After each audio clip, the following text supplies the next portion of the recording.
between, yeah, oh, I'm sorry, sometime between 9 and 10. I'd like to call to order the Sacramento Metropolitan Cable Television Commission meeting. This is being videotaped in its entirety and will be cable cast without interruption on Metro 14.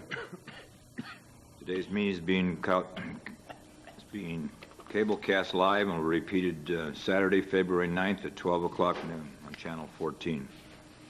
You can get a copy in the library if you'd like. Members of the audience wishing to address this board, there's speaker slips at the rear of the room. Just fill them out and bring them up to the clerk, and we will take that. With that, Madam Clerk, would you please call roll? Jones. Pillsbury. Here. Dickinson. Here. Peters. Collin. Here. Yee. Here. Nilo. Here. Shelby. Natoli. Waters. Here. We have a quorum. Okay. Nyla, would you lead us in the pledge, please? Okay, if you'll all join us.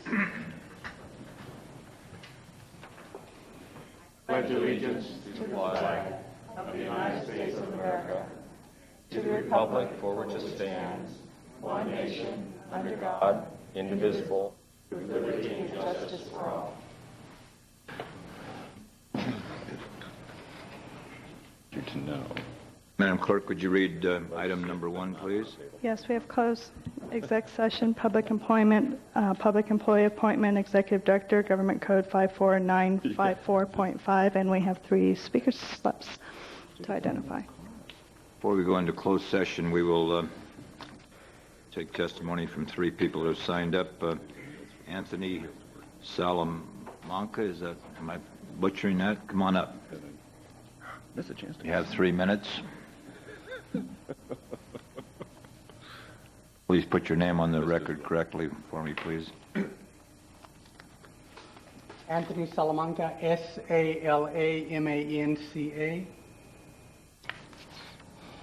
Good afternoon, Mr. Chairman and members of the Commission.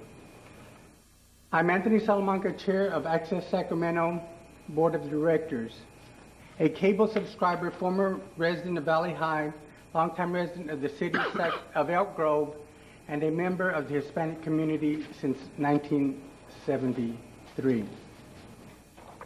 Friends of the Cable Commission Television respectfully ask the Commission to foster greater confidence in the search of your full-time executive director by addressing the following. Clearly define the responsibilities of the new executive director by inviting public input. Without a job description crafted with community involvement, the Commission will not be able to hold the executive director accountable for creating a communication vision. A salary of $100,000 annually, more than that which is earned by you as individual elected officials, require a clear and specific job description. 2, advise for and conduct interviews by a diverse pool of qualified applicants. The National Association of Telecommunications Officers and Association has a statewide and national employment hotline and website that could be of assistance to you.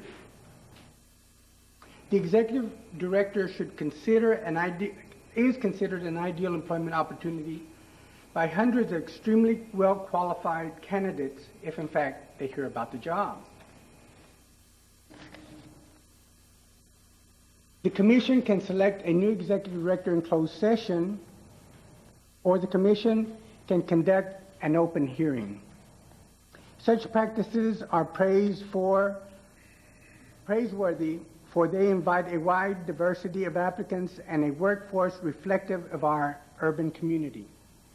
The director position should also be selected following the same standards established by the organizations that you regulate. Third, the successful applicant should possess knowledge of current cable technology, regulatory environment, the rapid growth of the telecommunication industry, and special skills required communicating these complex issues to policymakers and individuals such as yourselves. These large issues cannot be the vision of one man or woman. Inclusive It should be inclusive of our entire community. We hope you agree. If the community comments you hear today have introduced doubt in the current process for selection, please vote no or abstain on this action today. We look forward to enhancing our current atmosphere of our community partnership, initiated by Paul Hahn and Bill Edgar. Let's continue to expand on these good works and move forward to a better future. Thank you very much. Thank you, Anthony. Have a good day. Thank you. Earl Burton.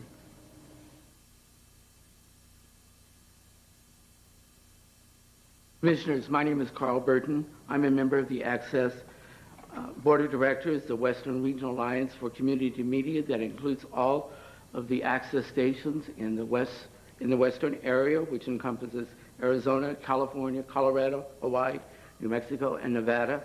And last year, I served on the National Board of Directors of all the public access stations in the nation. I'm a member of the Sacramento County Taxpayers Board of Directors, and like you, I serve on many other boards and in other community organizations in our area. As a taxpayer, a voter, and a member of the access community, I believe you should open up the executive director's position to all qualified applicants. You should publish a comprehensive job description showing the skills, education, and background that this job requires, and have a reasonable recruiting period. This is the only way for anyone meeting your requirements to apply and be fairly considered. An open progress shows leadership and vision in the selection process. Thank you. Thank you very much. Next speaker, Spencer Fruin, please.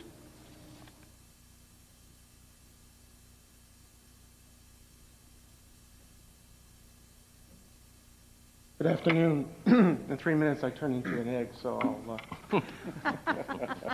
Remind me to please roll the start that. clock. Good comment. It's a pleasure to be here. I'm Spencer Freund. I'm here as a member of the SEC Board of Directors. I'm also the AVP for Academic Affairs and Telecommunications at California State University. I'm here to provide some comments having to do with due diligence. Due diligence. There was a wonderful slogan many years ago, and it was used by General Electric, and it said, progress. Remember the guy who used to say this? He used to be in this community. Progress is our most important product. What GE neglected to say, however, that the process was what contributed to the development of those products.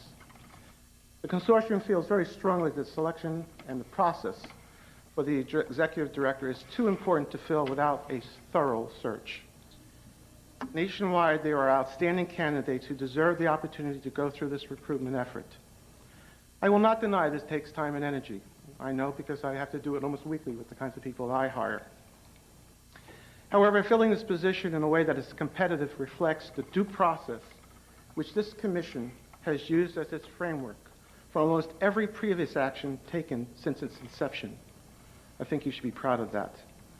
The Commission owes it to this community to interview the best candidates and to select from that pool an individual with skill sets that we can be proud of, and to help this Commission, like I turn the page, to facilitate its various roles and responsibilities. I really find it a little difficult to understand why this is not being followed, considering past history. I know this Commission is well respected. You have made some tough decisions in the past, and when necessary, moved on it very well. You have demonstrated your willingness to probe and to analyze and deal with conflicting viewpoints. The consortium feels that the selection process would prove that Mr. Espasto stands, or where he stands, in relationship to others who have a breadth and depth of knowledge and experience, representing what many of us now call the third generation in telecommunications technology. The knowledge of the industry is clearly important, as well as the vision of the individual in that position. The consortium feels this can only be conveyed when you interview and compare other candidates. This position does and will make a difference. It is the executive director who helps facilitate the role of this outstanding group. Let me remind you that this is only through a process that makes this possible. My thanks. Thank you, Spencer. Do you have any more speaker slips, Madam Clerk? No. We'll then recess into closed session, and that's going to be, It'll be upstairs on the second floor. Would you like me to read in the record? We have Yes. 2 other closed sessions. yes, please read them We all. also have item 2, closed exec session conference with labor negotiators, unrepresented employee, executive director, government code 54954.5. And we have closed executive session conference with legal counsel, anticipated litigation, significant exposure to litigation pursuant to subdivision B of section 54956.91 case, government code 54954.5. And we have no speakers for either of those items. Okay, then, for the record, we'll note that to the people viewing this program, we're going to adjourn into a recess into closed session, and we will not be back before 3:15 p.m. Thank you.